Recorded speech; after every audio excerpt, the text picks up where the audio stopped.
Tu t'intéresses à la méthode des enveloppes budgétaires, que ce soit en mode virtuel ou en cash? Ou alors tu ne connais pas et tu es juste curieux. Dans cette vidéo, je vais te montrer comment s'est passé mon budget du mois d'avril. J'avais prévu un challenge au niveau de mon budget course. Est-ce que j'ai réussi? Je te dis tout maintenant.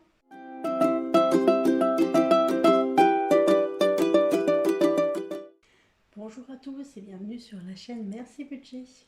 Pour les nouveaux, je me présente rapidement. Je m'appelle Géraldine, je suis salariée et j'ai en plus cette chaîne YouTube pour t'aider à atteindre tes objectifs financiers. Si tu souhaites reprendre tes finances en main, que tu veux des astuces, des bons plans pour faire des économies, tu es au bon endroit. Avant de démarrer cette vidéo, je voudrais juste m'excuser par avance pour la luminosité et le son s'il n'est pas très bon. Pour tout vous dire, il est 22h20, ma fille est au lit et j'ai décidé de tourner cette vidéo maintenant puisque ça fait quelques jours que je veux la tourner et que je n'y arrive pas. Donc voilà, je me suis dit ce soir, il faut quand même y aller, même si effectivement les conditions ne sont pas réunies pour avoir la meilleure des vidéos. Mais je trouvais important de faire quand même mon bilan du mois d'avril. Pas trop tard dans le mois de mai. Voilà, donc je m'excuse par avance pour le son de la vidéo et la luminosité. Alors aujourd'hui, nous allons faire mon bilan du mois d'avril. Alors pour rappel, en début de mois, j'avais fait mon budget prévisionnel mensuel. Donc j'avais rempli les 4 pages. Et à la fin du mois, vous voyez qu'il me restait moins 5 euros. J'avais donc prévu de vraiment faire très attention sur mes dépenses pour réussir à ne pas être en négatif sur ce mois-ci. J'avais noté qu'on avait une semaine de vacances, qui d'ailleurs est passée beaucoup trop vite, et donc je m'organisais un challenge course, et le but était de ne pas dépasser 380 euros pour le mois. Alors, comment s'est passé le mois d'avril? Pour rappel, pour le mois d'avril, j'avais eu un salaire de 1165 euros. C'est un petit peu moins que d'habitude puisque j'avais été malade. Et la CAF m'a versé 182 euros. Ça me fait un total de ressources de 1347 euros. En ce qui concerne les dépenses fixes, le crédit de la maison est à 314 euros. Total énergie 54 euros. L'eau 11 euros. L'assurance maison 8 euros. L'assurance emprunteur 15 euros, la crèche 125 euros. Pour rappel, ces montants sont à multiplier par 2, ça c'est juste ma part, mon conjoint paye la même chose. Ensuite, pour le téléphone, 7 euros, ça c'est moi, je le paye toute seule. Mon épargne, je me mets 100 euros et mes frais bancaires sont à 2 euros. Ça nous fait un total de dépenses fixes de 636 euros. Mon reste à vivre, le total de mes ressources moins le total de mes dépenses fixes, ça me fait 711 euros de reste à vivre. En ce qui concerne mes dépenses variables, donc là, vu que j'avais moins 100 euros en salaire ce mois-ci, l'idée était vraiment de faire très attention à nos dépenses. Donc nous avons eu une semaine de vacances, mais nous sommes restés à la maison, comme c'était prévu. On avait prévu de faire des choses voilà, dans la maison, du tri, du rangement, et puis préparer notre échange de maison. Et donc je m'étais donné comme objectif de ne pas dépenser plus de 380 euros pour les courses de ce mois-ci.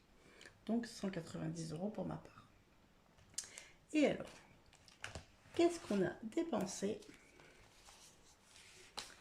pour les courses? Nous avons dépensé 340 euros. Donc je suis vraiment extrêmement contente.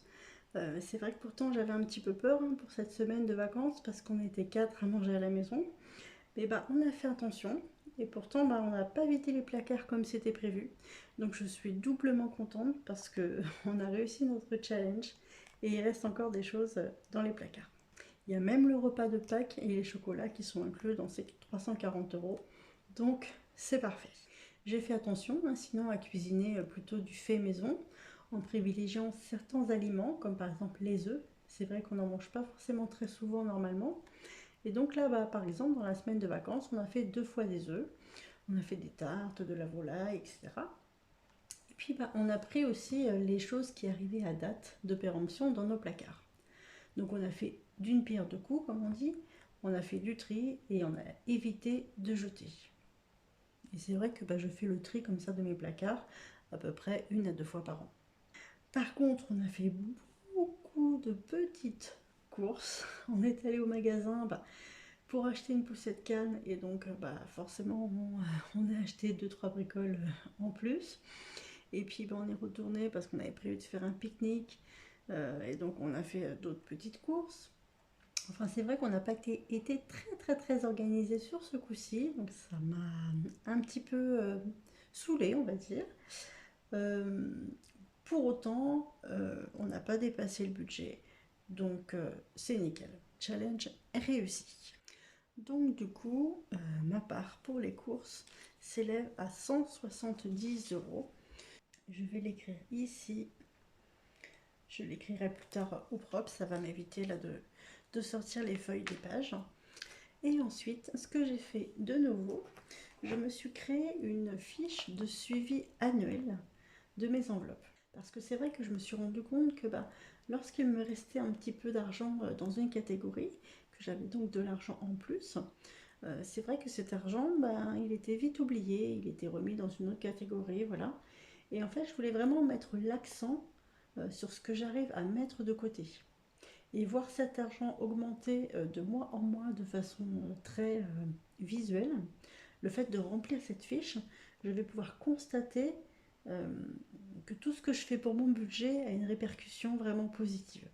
Voilà, alors je sais qu'il existe des applications avec des catégories d'enveloppes. J'aurais pu les utiliser, mais pour l'instant je n'ai pas trouvé d'application qui soit gratuite. Il faut payer à un moment donné. Donc voilà, je préfère le faire sur feuille de papier, mais si vous connaissez une application gratuite, dites-le moi, je serais ravie de pouvoir l'utiliser. Je sais aussi que certaines personnes ouvrent plusieurs comptes bancaires pour pouvoir dispatcher leurs enveloppes. Mais moi je trouve ça un petit peu dommage de mettre l'argent pendant plusieurs mois sur un compte qui n'est pas rémunéré. Quand je vois que je mets à peu près 300 € par mois de côté pour mes enveloppes en prévision de dépenses futures, sur l'année ça fait quand même 3600 €. Et si je les place au bon endroit, ça me fait 220 € d'intérêt par an. Donc ça serait quand même dommage de m'en priver.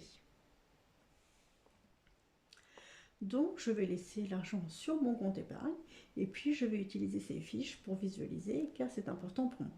Donc pour expliquer ma petite fiche, ici vous avez les catégories.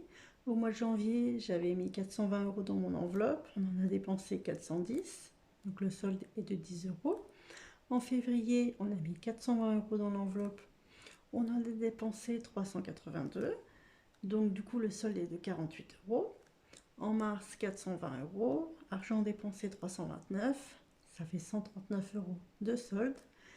Et au mois d'avril, on a budgétisé 380 €, on en a dépensé 340 et donc le solde de cette enveloppe est positif de 179 €. Voilà, maintenant nous allons passer aux sorties en famille. Alors pour cette catégorie, j'avais prévu 50 € et donc 25 € pour ma part. Eh bien, nous n'avons pas fait grand-chose, à part un parc animalier qui nous a coûté 14 €. J'en ai payé 10 en chèque vacances. Et donc, la somme de nos dépenses pour ce mois d'avril est de 4 €. Donc, 2 € pour ma part. Là, vraiment, on s'est ruiné. Alors, j'en profite pour vous montrer mes trackers de suivi. En fait, ce sont des petits trackers que j'ai fabriqués et qui sont dimensionnés exprès pour pouvoir rentrer dans ces enveloppes que l'on trouve un petit peu partout sur internet. Donc vous voyez, ici vous avez au recto la catégorie et au verso vous avez le suivi du budget. Donc vous notez toutes les dépenses et puis vous pouvez rentrer donc votre petit tracker dans l'enveloppe et puis vous insérez vos billets, vos pièces et ensuite vous pouvez mettre tout ça dans votre petit classeur. Donc pour les personnes qui fonctionnent avec les enveloppes virtuelles, vous avez donc ces trackers, ce sont les mêmes. Et là, vous pouvez simplement les plastifier. Comme vous n'avez pas besoin d'enveloppe puisque vous n'avez pas d'espèces, vous les mettez directement dans votre classeur. Et puis les personnes qui font les deux, ça permet de pouvoir faire un mix des deux avec la méthode virtuelle et la méthode en cash. Je trouvais intéressant d'avoir une méthode qui puisse s'adapter à chaque personne, puisque comme je dis souvent, il y a plusieurs façons de faire son budget. Et donc c'est vrai que j'ai créé beaucoup de supports. Alors vous n'aurez pas forcément besoin de tous, ça va être selon votre mode de fonctionnement. Mais voilà, ça permet de voir un petit peu ce que je propose. Et donc vous pourrez retrouver tous ces documents et ces trackers sur ma boutique d'ici quelques jours. Ils n'y sont pas pour le moment, c'est vrai que ça demande beaucoup de travail et j'essaye de faire des choses qui soient le mieux possible. Donc voilà, je n'ai pas eu le temps de les faire avant, mais vous les aurez d'ici quelques jours. J'ai fait beaucoup de trackers, je vends le lot, vous n'aurez pas besoin de tous, mais comme ça s'adapte au plus grand nombre. Alors pour le moment, ça sera avec les couleurs de ma chaîne, le jaune et le violet, mais il y en a d'autres qui sont prévus déjà avec d'autres thèmes. Et puis s'il y a un thème qui vous intéresse plus particulièrement, dites-le moi, et je ferai en sorte de proposer ces trackers. Sachez que si vous me regardez sur YouTube, vous aurez le droit à un code promotionnel qui sera valable pendant quelques temps et qui vous fera une belle remise. Donc pour en revenir à mes dépenses, j'avais prévu 25 € pour ma part dans la catégorie famille et j'ai dépensé 2 €. Sur mon suivi annuel de ma catégorie famille, il nous reste 136 €. Pour la choupinette, on avait un budget commun de 20 € pour ce mois d'avril. Et donc là, on a acheté une poussette canne à 53 €. Et donc le solde est de moins 33 €. On a acheté la poussette canne neuve. On voulait prendre une poussette d'occasion, mais franchement, les prix sont quasiment ceux du neuf. Donc il y avait une promo à Leclerc et on en a profité. Donc si on regarde cette catégorie, on peut voir que sur le solde du mois, on est en négatif. Mais si on prend le suivi annuel, vu que j'avais budgétisé 20 € depuis quelques mois et qu'on n'avait pas fait forcément de dépenses, il nous reste 3 € dans cette enveloppe. Si j'avais de l'espèce, j'aurais 3 € dans cette enveloppe. Pour la santé, j'avais prévu 15 € et je n'ai rien dépensé. Pour le carburant, j'avais prévu 150 € parce que je savais qu'on ne bougerait pas trop pendant les vacances. Et là, j'ai dépensé 75 €. Alors, c'est vraiment très très peu. Donc, je suis vraiment très très très contente.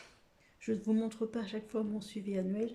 Ce n'est pas pour vous cacher les choses. C'est juste que je trouve que c'est pas forcément très intéressant. Alors, pour mes achats perso, j'avais prévu de ne rien acheter pour pouvoir rentrer dans mon budget. Et là, j'ai dépensé 99 € parce qu'en fait, il y avait une formation que je voulais faire depuis très longtemps et là, elle était en promotion. Donc, du coup, je ne pouvais pas du tout passer à côté. Je trouve ça vraiment très très important de se former régulièrement pour apprendre des nouvelles choses. Donc là, j'ai dépensé 99 €. C'est pour me faire plaisir, c'est pour me former, pour apprendre des choses, pour devenir encore meilleure et notamment pour gagner du temps.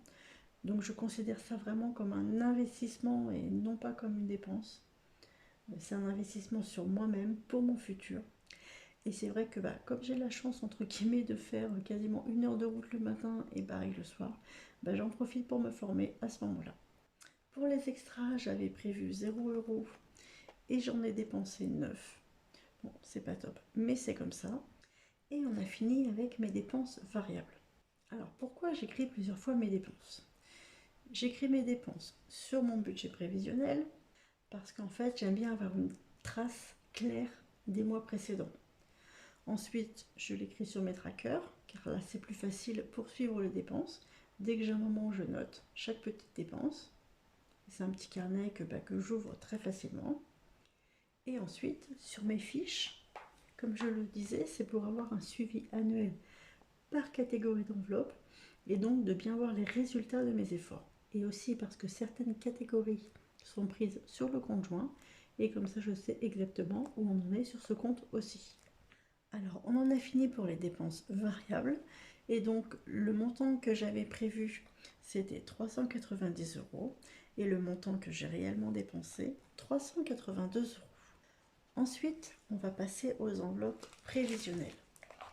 Pour ma voiture, j'avais prévu 50 € et là j'ai dû faire ma vidange. Donc j'ai dépensé 55 €. Pour les soldes, j'avais mis 42 € et je n'ai rien dépensé.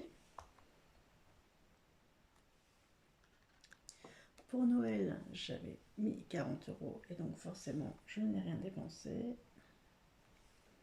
Pour les anniversaires, j'avais prévu 26 € et là j'ai dépensé 17 €. Pour l'assurance voiture, j'ai prévu 19 € et je n'ai rien dépensé puisque mon assurance est prélevée au mois d'août. Ensuite, pour les granulés et l'entretien du poêle à granulés, j'avais mis 27 € dans mon enveloppe. Là, nous n'avons rien dépensé puisqu'on avait acheté notre palette au printemps dernier et on n'a pas eu besoin d'en racheter d'autres. Il nous reste même quelques sacs de la palette, donc on est vraiment très content. L'année dernière, on avait fait à peu près 1,5 tonne de granulés pour se chauffer tout l'hiver. Et là, on a fait un petit peu moins d'1 tonne. Donc, c'est zéro. Alors, en ce qui concerne la déco et les travaux de la maison, j'avais mis 30 € dans mon enveloppe. Et là, pour le coup, on a fait quelques achats. On a acheté des transats de bain, des jeux de plage. On a acheté des rideaux, un ballon, un économe, une armoire en tissu, une boîte à clés. Enfin bref, on a dépensé 83 €. Donc ma part s'élève à 42 €. Pour les vacances, donc j'ai prévu 50 € et nous n'avons rien dépensé. L'inflation, donc c'est les 10 € que je prévois, et la taxe foncière, donc pour l'instant 0. Donc voilà, on en a fini avec les dépenses approvisionnées. Donc le montant que j'avais prévu c'était 326 € et j'ai dépensé 114 €. Donc si on refait nos petits calculs, les ressources, moins les dépenses fixes, moins les dépenses variables, moins les dépenses approvisionnées, on se retrouve avec un total de 215 €. En sachant tout de même que ces 215 € me serviront à un moment donné pour pouvoir faire face à mes dépenses qui arrivent au cours de l'année. Mais là, l'idée était vraiment de me dire que dans mes dépenses variables, j'ai dépensé un petit peu moins que ce qui était prévu. Donc, je suis satisfaite. Voilà, j'ai terminé mon bilan du mois d'avril. On se retrouve dans la prochaine vidéo pour faire mon budget prévisionnel pour le mois de mai. Sur ce, je vous dis à très vite. Bye!